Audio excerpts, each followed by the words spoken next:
Alright, last night I gave my spoiler-free review of the Thunderbolts, where I tried to avoid any material that would ruin the movie for you. In this video, I'm going to go into detail, so if you don't want it to be ruined for you, you've never seen it, scroll on in 3, 2, 1, here we go. One of the very first things I always like to hit on in movie reviews is the acting in general. Were the actors decent in their performances? Did they have decent written material? Was the movie enjoyable for anybody who just wants to plop their butt in the seats and isn't a mega fan? I would argue that 2 of those 3 are definitely in this movie.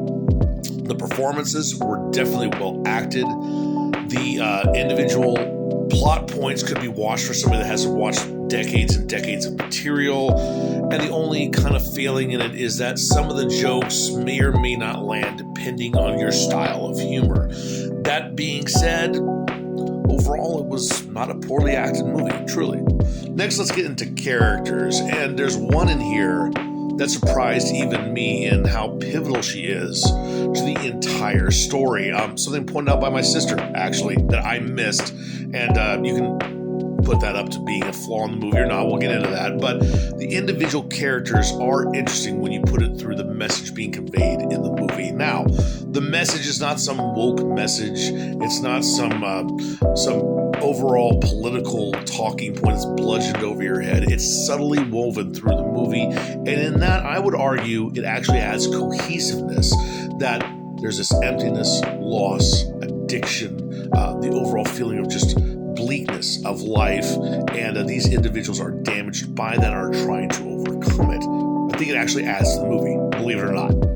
John Walker, the U.S. agent, has been left by his wife, something you don't find out till halfway through the movie because he's too proud to admit it. Elena, in the first few minutes of the movie, you find out she has been emptying herself into her work and emptying bottles down her neck because she just feels so bleak. Nobody's there, not even her adoptive father. Her adoptive father himself is going through the feeling of, this is all that I am, this is all that I'm going to be, and as a result isn't there for almost a year, something that Yelena holds against him. Ghost has her own past that she's dealing with. We're all familiar with that. And then you get the character of Bob/Sentry, and he was already damaged before getting his superpowers, and now that he has his superpowers, it becomes a dichotomy where you have the dark side and the light side within him that he has to deal with, this constant clash, and he doesn't know how to overcome it. And then, of course, you have to throw in Bucky, who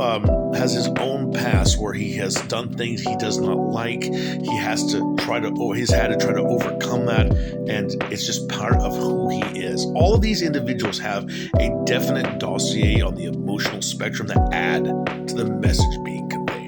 Hold on that surprise character arc. I'll get to it, but I have to discuss one of the parts of the movie I hated, but that the women in our group loved, and that is the collective group hug. At a certain point in the movie, Bob is pummeling the Void in this mental block he has within him, and Yelena and the rest of the group is unshackled from some restraints that they've come about them, and they run over and they pull Bob off, and there's a group hug. No, Bob, no, this is what he wants. Bob, stop. And you can just feel it. All the guys were kind of like, oh God. And then all the ladies were like, oh no. There was a split on gender, I'm not gonna lie, at least in the group that I was with, where the men were kind of like, that completely ruined it for me. And the ladies were kind of like, no, can't you see? He needs a love. You either love it or you hate it. I'm not knocking anybody that loves it. I'm just saying, me personally, it started to take me out. Now, that being said, the movie redeemed itself after that. Let's talk about that real quick. No, I haven't forgot about that surprise character arc. It's coming, but for me to discuss it, I have to discuss an element at the end of the movie, and that is the press conference. When the Thunderbolts are rolling down the street, they see Valentina. The Void's been turned back into Bob. We're going to get the bad guy. They rush through the tent, and it's the press conference. It's a press conference introducing them as the new Avengers. At this point, I'm not going to lie, that's when it drugged me back into the movie. Where it's kind of like, God dang it, I was going to give it a 3, and now it's back up to a 6, man. And you actually got an understanding of what the whole thing was about overall in the whole movie Was Bob an element? Absolutely. But they were the failsafe where if Bob fell through, you still had the New Avengers as a way for her to avoid prosecution. All right, it's time for that surprise character arc that I didn't even notice, but my sister did. And I'll explain how this went down. You have Valentina's assistant. Valentina's assistant appeared almost bipolar to me in her character arc, lacking any form of survival instinct. She contacts Bucky to tell Bucky, oh, you might need this information because there's something you need to look into, track my location. And then later on down the line, once Sentry starts to come online, she's like, Bucky, please come here because we need you. Save me, Bucky. And then Valentina kind of pseudo-threatens her by saying, there's a kill switch. Are you loyal? And yada, yada. You think Valentina's probably going to take her out. And then there's a point in the movie where Valentina's got Sentry's hand around her neck. And you think he's going to break her neck because the failsafe has fallen to the floor. And who hits the failsafe?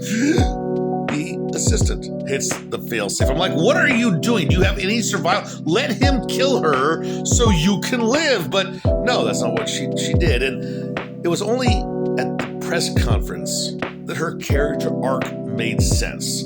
That my sister pointed out to me, no, this was the plan all along to bring all of them together. Sentry, the Avengers, Valentina as their lead spokesperson in front of the mic.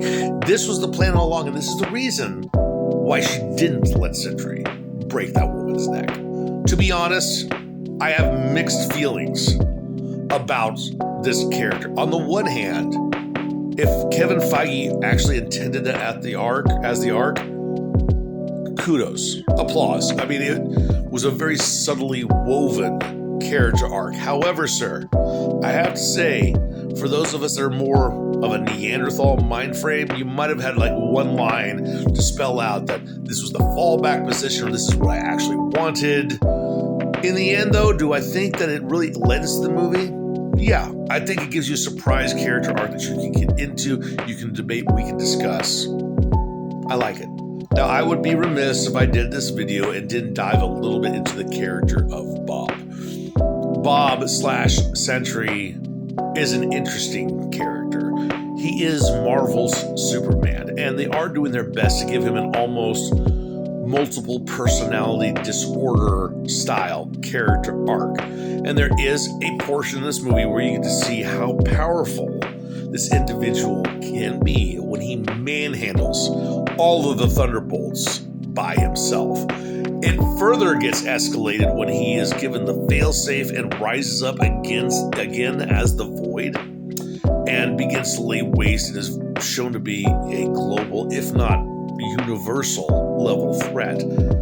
I think they handled the comic book material well on a film basis as much as they could. That being said, when we're left at the end of the movie and Bob is like, I can't really manifest this Sentry character without also manifesting the Void, I think that leaves a little open dangle. And are we ever going to see the Sentry again? Why is he even there if he can't even be a decent superhero? You can debate that as to whether it's good or not. I hope we'll see the Sentry in future films. Last but not least, I have to cover the post-credit scenes. Now, the first one was funny. It was just Red Guardian doing the Wheaties thing, trying to do his standard self-promotion thing. Red Guardian is hilarious in this film. Keep your eye on him. His jokes definitely land. The second post-credit scene, that being the exposure of the Fantastic Four jet flying in from another dimension, leads to several different questions.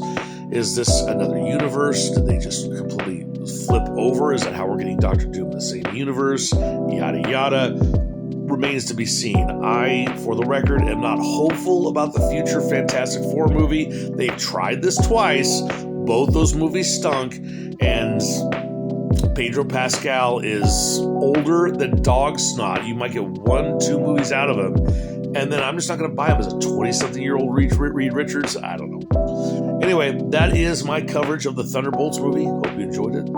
Have a good day, and I'll talk to you next time.